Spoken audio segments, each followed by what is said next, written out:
నేను మీ శ్రీనివాస్ చౌహాన్ అడ్వకేట్. మిత్రులారా, చాలా మందికి ఉండే సందేహం ఏంటి అని అంటే, sir GPA general power of attorney అంటే ఏంటి? ఈ జీపీఏ ద్వారా ఆస్తుల అమ్మకాలు కొనుగోలు చేయవచ్చా?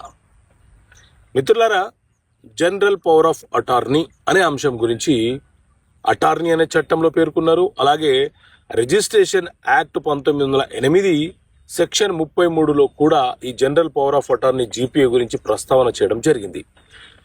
GPA general power of attorney అంటే ఏంటి అని అంటే, ఎవరైనా ఒక వ్యక్తి సుదూర ప్రాంతంలో ఉన్నా, అనారోగ్యంతో ఉన్నా, తన బాధ్యతలను తాను నిర్వర్తించలేని పరిస్థితులలో ఉన్నా, అతని తరపున ఎవరైనా ఒక వ్యక్తి ఆ బాధ్యతలను నిర్వర్తించే అవకాశం ఉందని భావించినప్పుడు అతనికి ఆ బాధ్యతలను అప్పగిస్తే ఆ వ్యక్తి ఇతని తరపున పనిచేస్తాడు. దాన్నే GPA general power of attorney అని అంటారు.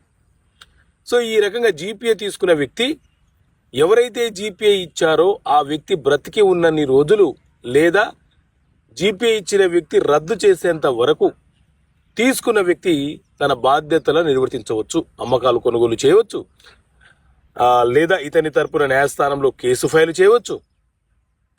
ఇతర ట్రాన్సాక్షన్స్ ఏవైనా చేయమని ఆ డాక్యుమెంట్లో పేర్కొంటే వాటిని కూడా జీపీఏ తీసుకున్న వ్యక్తి నిర్వర్తించే అవకాశాన్ని కలిగి ఉంటాడు.